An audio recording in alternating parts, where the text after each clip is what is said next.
नमस्कार दोस्तों, स्वागत है आप सभी का आपके अपने YouTube channel top study help पे। तो जैसा कि आप लोग को पता है कि एमपी ईएसपी हॉस्पिटल असिस्टेंट का हम प्रैक्टिस सेट 1 आपका करा दिया था और एग्ज़ाम का भी आपका ज़्यादा दिन बचा नहीं है। आपका मतलब 24 से आपका एग्ज़ाम स्टार्ट होने वाला है। तो बिल्कुल भी आप लोग के पास टाइम नहीं है, तो आप लोग इस क्लास को बिल्कुल भी इग्नोर मत कीजिएगा। और हम जो भी क्वेश्चन करा रहे हैं वो बिल्कुल इंपॉर्टेंट और वीवीआई आपके लिए लेके आए हैं।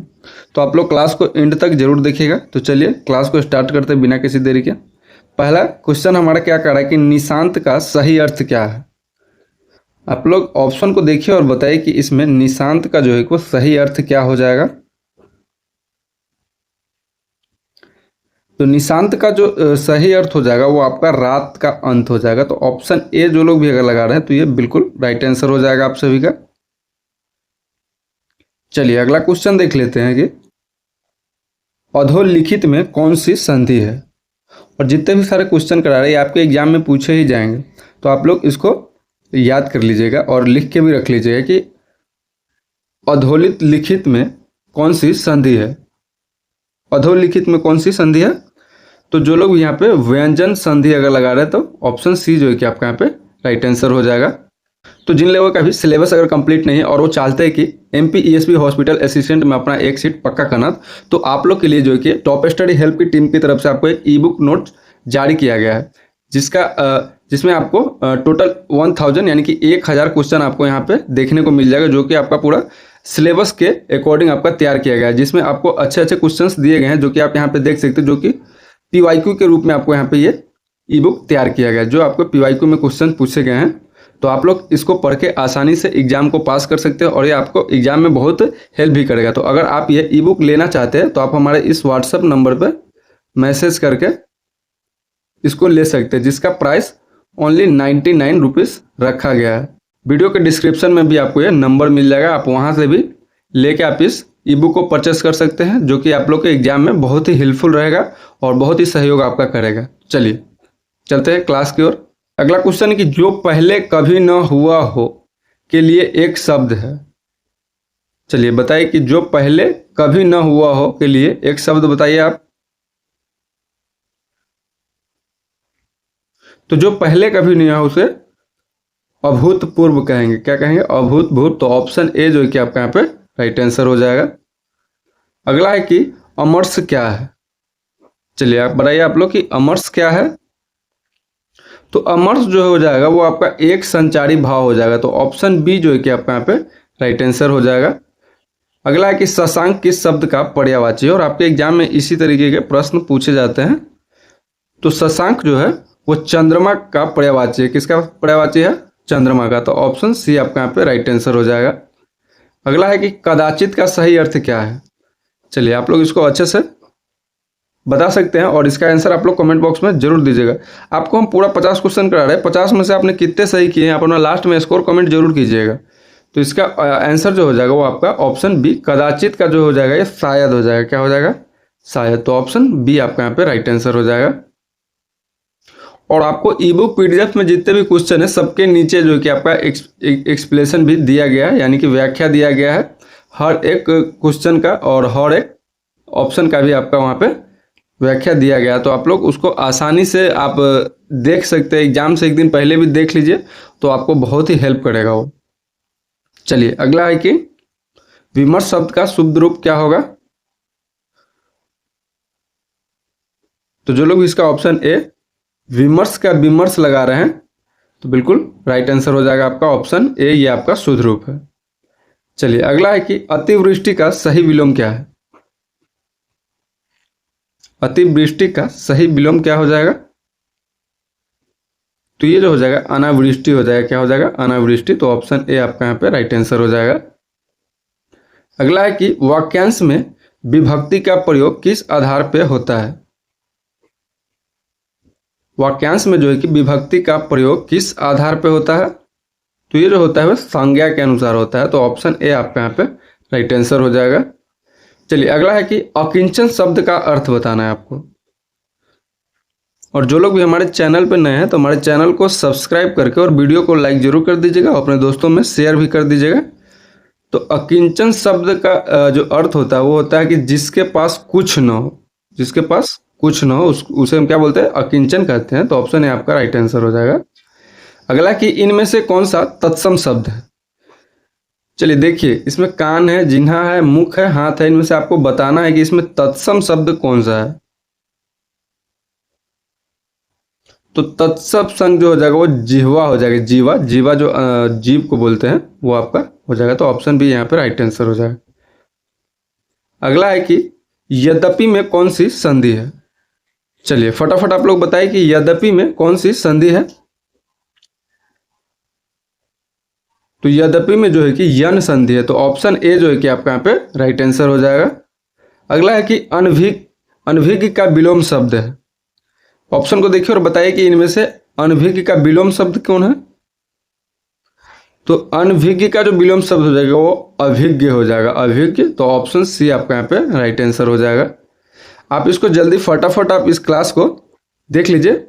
अगला है कि अवन्य का सही संधि विच्छेद है। चलिए ऑप्शन को देखिए और बताइए कि अनव्य का सही संधि विच्छेद क्या हो जाएगा। तो इसका जो सही संधि विच्छेद हो जाएगा वो अनु जोड़ अय हो जाएगा। क्या हो जाएगा, अनु जोड़ अय। तो ऑप्शन ए आपका यहाँ पे राइट आंसर होगा। अगला है कि दंतोसट्टे, दंतोसट्टे ध्वनि कौन सी है। जैसा कि आप लोग पढ़ते हो य वाला, उसमें दंतों से ध्वनि आती है, वो कौन सी ध्वनि है। तो ये जो ध्वनि हो जाएगा वो व हो जाएगा। क्या हो जाएगा, व। तो ऑप्शन सी आपका यहाँ पे राइट आंसर हो जाएगा। चलिए अगला देखते हैं कि अगला है कि कौन सा शब्द स्त्रीलिंग है। चलिए बताइए कौन सा शब्द स्त्रीलिंग है। ये हिंदी का क्वेश्चन है, जल्दी जल्दी आप लोग कीजिए। तो स्त्रीलिंग जो शब्द है वो त्रतु, त्रतु हो जाएगा। क्या हो जाएगा, त्रतु। तो ऑप्शन ए में है आपका। तो ऑप्शन ए राइट आंसर हो जाएगा। चलिए अब अगला जो हमारा क्वेश्चन स्टार्ट हो रहा है वो हो रहा है science advance clinical and general से। चलिए अगला क्वेश्चन है हमारा कि रक्त के जमने में प्रोथीन को ब्रोमीन में बदलने हेतु कौन सा आयरन आवश्यक होता है। और ये जितने भी क्वेश्चन हम आपको करा रहे हैं सारे के सारे वीवीआई क्वेश्चन है।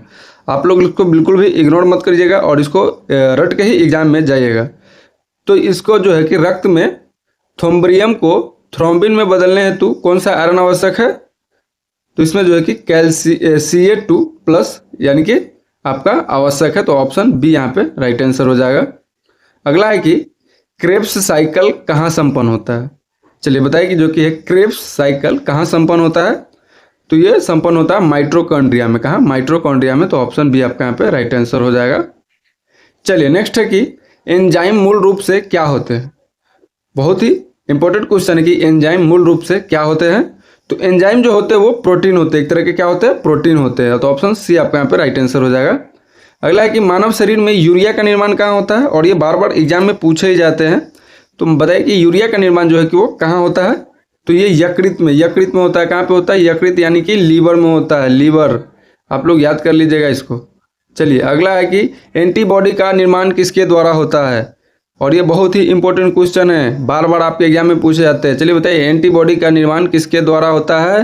तो ये जो होता है लिम्फोसाइट्स के द्वारा। किसके साइड, लिम्फोसाइट्स। तो ऑप्शन बी आपका यहाँ पे राइट आंसर हो जाएगा। चलिए अगला है कि पेसमेकर में किस रेडियोधर्मी पदार्थ का उपयोग हो सकता है। चलिए बहुत इंपॉर्टेंट क्वेश्चन है, बताइए पेसमेकर में किस रेडियोधर्मी पदार्थ का उपयोग हो सकता है। तो ये जो होता है क्या होता है, प्लेटिनियम 238 का, प्लेटिनियम 238 का उपयोग हो सकता है। तो ऑप्शन ए यहाँ पे आपका राइट आंसर हो जाएगा। चलिए अगला देखते हैं। अगला है कि स्टेपिस कहाँ स्थित होती है। और ये बहुत इंपॉर्टेंट क्वेश्चन है। स्टेपिस जो है कहाँ स्थित होती है। तो ये मध्य कान में होती है। कहाँ पे, मध्य कान यानी कि कान के बीच में। तो ऑप्शन बी आपका यहाँ पे राइट आंसर हो जाएगा। चलिए जो लोग भी हमारे चैनल पे नए हैं तो हमारे चैनल को सब्सक्राइब करके और वीडियो को लाइक जरूर कर दीजिएगा, अपने दोस्तों में शेयर भी कर दीजिएगा। अगला है कि हाइपोथैलेमस किस कार्य को नियंत्रित करता है। चलिए फटाफट आप लोग बताइए इसका राइट आंसर क्या हो जाएगा और कमेंट बॉक्स में जरूर बताइएगा कि हाइपोथैलेमस किस कार्य को नियंत्रित करता है। तो हाइपोथैलेमस जो है कि आपके शरीर के तापमान को नियंत्रित करता है। क्या करता है, शरीर के तापमान को नियंत्रित करता है। तो ऑप्शन सी आपका यहाँ पे राइट आंसर हो जाएगा। अगला है कि प्रकाश के प्रकीर्णन का कारण क्या है। चलिए फटाफट आप लोग बताइए कि प्रकाश के प्रकीर्णन का क्या कारण है। तो ये जो हो जाएगा कणों का आकार हो जाएगा। क्या हो जाएगा, कणों का आकार। ऑप्शन डी आपका यहाँ पे राइट आंसर हो जाएगा। चलिए अगला देखते हैं। अगला है कि विद्युत चुंबकीय प्रेरण के जनक कौन है? विद्युत चुंबकीय प्रेरण के जनक कौन है? तो फैराडे हैं। कौन है? फैराडे। तो ऑप्शन बी आपका यहाँ पे राइट आंसर हो जाएगा। चलिए अगला देखते हैं, हीमोग्लोबिन में कौन सी धातु होती है? और ये बहुत इंपॉर्टेंट क्वेश्चन है। चलिए बताइए, हीमोग्लोबिन में कौन सी धातु होती है? तो आयरन होती है। आयरन क्या होता है? आयरन। आयरन खून में होता है, तो ऑप्शन सी यहाँ पे राइट आंसर हो जाएगा। आयरन मीन्स लोहा, लोहा होता है। अगला है कि जूल किसकी इकाई नहीं है? ऑप्शन को देखिए और बताइए इसमें से जूल किसकी इकाई नहीं है? कार, ऊर्जा, ऊष्मा या फिर शक्ति। चारों को देखिए और बताइए कि इसमें किसमें जो है कि जूल किसकी इकाई नहीं है। तो जो लोग भी इसका ऑप्शन डी लगा रहे हैं, शक्ति, शक्ति क्या हो जाएगा कि जूल किसकी इकाई नहीं है? तो शक्ति की इकाई है, तो ऑप्शन डी आपका यहाँ पे राइट आंसर हो जाएगा। चलिए अगला देखते हैं कि भारी जल का सूत्र क्या है। चलिए फटाफट आप लोग बताइए कि भारी जल का सूत्र क्या है। तो भारी जल का जो सूत्र हो जाएगा वो आपका D2O हो जाएगा। D2O, ऑप्शन बी आपका यहाँ पे राइट आंसर हो जाएगा। चलिए अगला है कि एड्स विषाणु में कौन सा आनुवंशिक पदार्थ होता है? और ये बहुत इंपॉर्टेंट क्वेश्चन है, आप लोग इसको याद कर लीजिएगा कि एड्स विषाणु में कौन सा आनुवंशिक पदार्थ होता है? तो इसमें जो है कि केवल RNA रहता है। क्या रहता है? RNA पदार्थ। तो ऑप्शन बी आपका यहाँ पे राइट आंसर हो जाएगा। अगला है कि आयोडीन की कमी से कौन सा हार्मोन प्रभावित होता है? तो आयोडीन के कमी से जो हार्मोन प्रभावित होता है वो होता है थायरोक्सिन। क्या होता है? थायरोक्सिन। तो ऑप्शन ए आपका यहाँ पे राइट आंसर हो जाएगा। चलिए अगला है कि पीयूष ग्रंथि को मास्टर ग्रंथि क्यों कहते हैं? चलिए फटाफट आप लोग बताइए कि पीयूष ग्रंथि को मास्टर ग्रंथि क्यों कहते हैं, और सबका आंसर आप लोग कमेंट बॉक्स में सबका आना चाहिए। आप सभी लोग कमेंट बॉक्स में कमेंट करते चलिए। तो पीयूष ग्रंथि को मास्टर ग्रंथि इसलिए कहा जाता है, यह सभी ग्रंथियों को नियंत्रित करता है। क्या करता है? सभी ग्रंथियों को नियंत्रित करता है। तो ऑप्शन बी जो है कि आपका यहाँ पे राइट आंसर हो जाएगा। चलिए अगला है क्वेश्चन नंबर 33 की फाइब्रिनोजेन को फाइब्रिन में बदलने वाला एंजाइम है। चलिए ऑप्शन को देखिए और बताइए कि फाइब्रिनोजेन को फाइब्रिन में बदलने वाला कौन सा एंजाइम है? तो ये जो है थ्रोम्बिन है। क्या है? थ्रोम्बिन। कौन सा एंजाइम? Thrombin enzyme. तो ऑप्शन ए आपका यहाँ पे राइट आंसर हो जाएगा। चलिए अगला हमारा सोशल साइंस से और आपका मध्य प्रदेश हिस्ट्री पॉलिटी से क्वेश्चन है कि मध्य प्रदेश के प्रथम मुख्य न्यायाधीश कौन थे? चलिए अगर आप मध्य प्रदेश की तैयारी कर रहे हैं तो आपको ये पता ही होना चाहिए कि मध्य प्रदेश के प्रथम मुख्य न्यायाधीश कौन है, कौन थे?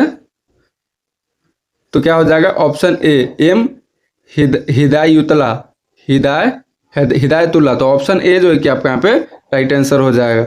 चलिए अगला है कि 1800 क्रांति की में रामगढ़ की रानी कौन थी? चलिए बहुत इंपॉर्टेंट क्वेश्चन कि 1857 की क्रांति से आपका एक से एक क्वेश्चन बनता ही है एग्जाम में। तो बताइए कि रामगढ़ की इसमें रानी कौन थी?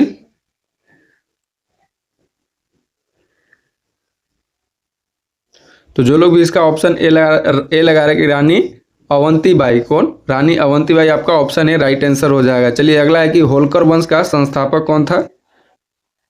होलकर वंश का संस्थापक आपका हो जाएगा मल्हार राव होलकर। कौन सा हो जाएगा? मल्हार राव होलकर। तो ऑप्शन ए आपका यहाँ पे राइट आंसर हो जाए।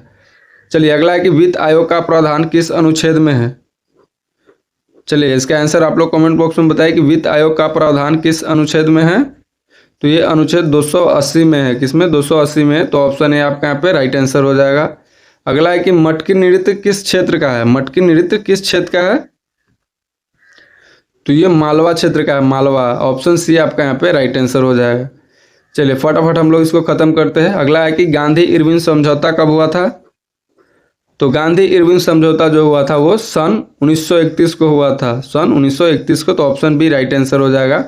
अगला है कि सांची को यूनेस्को वर्ल्ड हेरिटेज में कब शामिल किया गया है? बताइए कि सांची को यूनेस्को वर्ल्ड हेरिटेज में कब शामिल किया गया है? तो ये किया गया सन 1989 में। तो ऑप्शन बी आपका यहाँ पे राइट आंसर हो जाएगा।